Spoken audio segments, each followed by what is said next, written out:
Salut, c'est Trado, je suis content de vous retrouver pour la mise à jour des zones d'accumulation rationnelle sur les grandes cryptos majeures. Je vous rappelle que ce format n'est pas destiné aux traders, il est destiné à ceux qui veulent accumuler pour le long terme des cryptos. Alors je rappelle pour ceux qui découvrent le format que le choix des cryptos est complètement arbitraire. Ce sont les 6 plus grosses capitalisations. Je ne connais pas suffisamment le monde des cryptos pour recommander quoi que ce soit, donc je m'en tiens de manière encore une fois totalement arbitraire aux 6 plus grosses cryptos.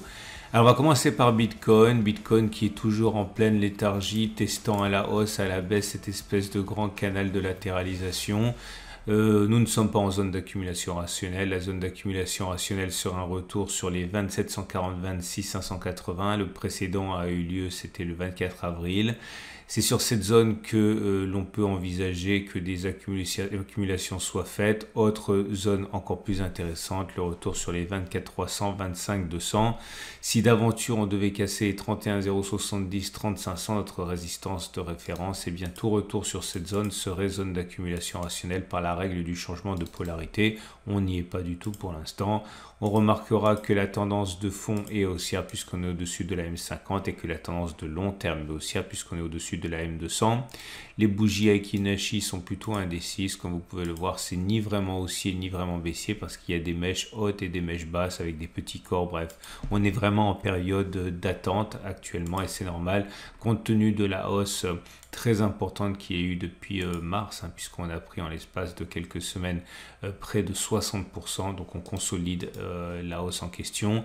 Il est bon d'utiliser les retracements de Fibonacci parce que très souvent on va chercher les 50% lorsque la progression a été importante, ce qui nous amènerait à considérer un retour sur les 24 300, 25 200 ici, à mi-chemin entre les 50% et 61,8% de retracement de Fibonacci. Donc ce qui serait bien idéalement, c'est d'avoir un mouvement tel que celui-ci, ce qui nous permettrait de visiter plusieurs zones d'accumulation rationnelle et nous préparer au mieux à ce qui pourrait se passer pour le long terme.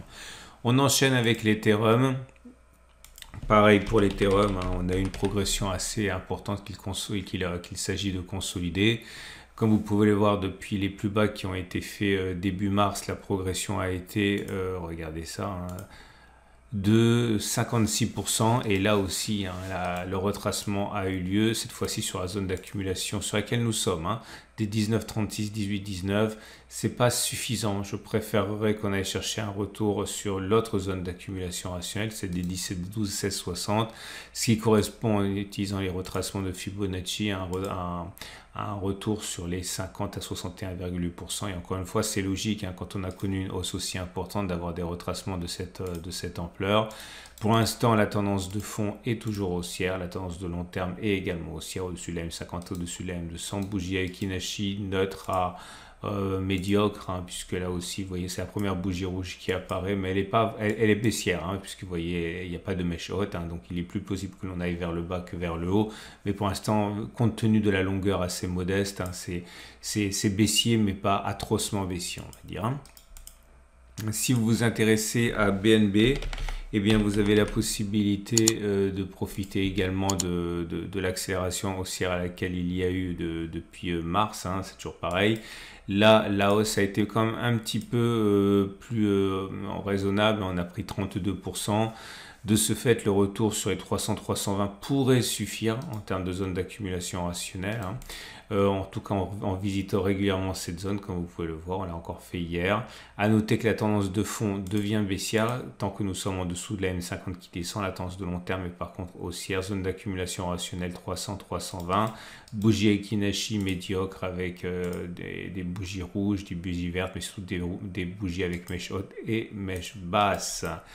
Ripple, comme vous pouvez voir, n'est pas extrêmement bien orienté au regard du fait que, eh bien, on est maintenant clairement en dessous de la M50, contrairement à ce qui se passe pour Bitcoin et Ethereum, mais c'est pas encore baissier, puisque vous voyez la M50 croît encore. Zone d'accumulation rationnelle 0,444, 0,414, zone qu'on a déjà visitée, c'était fin avril. Il faudrait donc baisser par rapport au niveau actuel de 3 à 10% pour profiter de cette zone d'accumulation rationnelle. Pourquoi pas un peu en haut et un petit peu en bas. Tendance de fond neutre, tendance de long terme haussière. Et c'est la même chose pour Dogecoin qui n'est. On avait une zone de support ici pour Dogecoin à 0,079, 0,075. Elle a été cassée après de multiples efforts et il semble que ce soit surtout maintenant les 0,075, 0,066 qui intéressent les investisseurs. On peut enlever cette zone, elle n'a plus d'importance.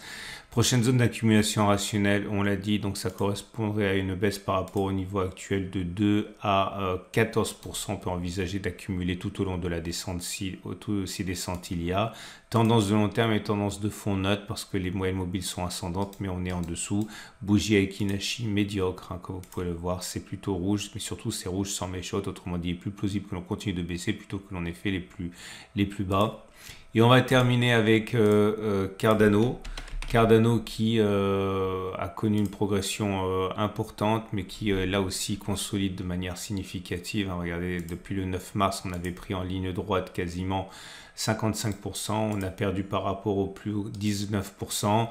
On est sur une zone d'accumulation rationnelle 0,39, 0,37. La prochaine serait 0,36, 0,34, hein, ce qui est tout à fait envisageable. Tendance de fond plutôt neutre parce qu'on est en dessous de la M50 qui monte. Par contre, tendance de long terme toujours, j'allais dire haussière parce qu'on est au-dessus de la M200 qui monte, mais elle est surtout plate. Donc, on va dire tendance de fond et tendance de long terme neutre avec ballottage favorable haussier. Voilà ce qu'on pouvait dire pour ces cryptos majeurs. Je vous souhaite une excellente semaine. Si vous avez apprécié le format, n'hésitez pas à liker, ça me fait toujours plaisir. Et si vous avez vraiment apprécié le format, pensez à vous abonner pour ne pas louper les mises à jour. Je vous donne rendez-vous tout de suite pour d'autres vidéos et à la semaine prochaine pour la mise à jour du format crypto.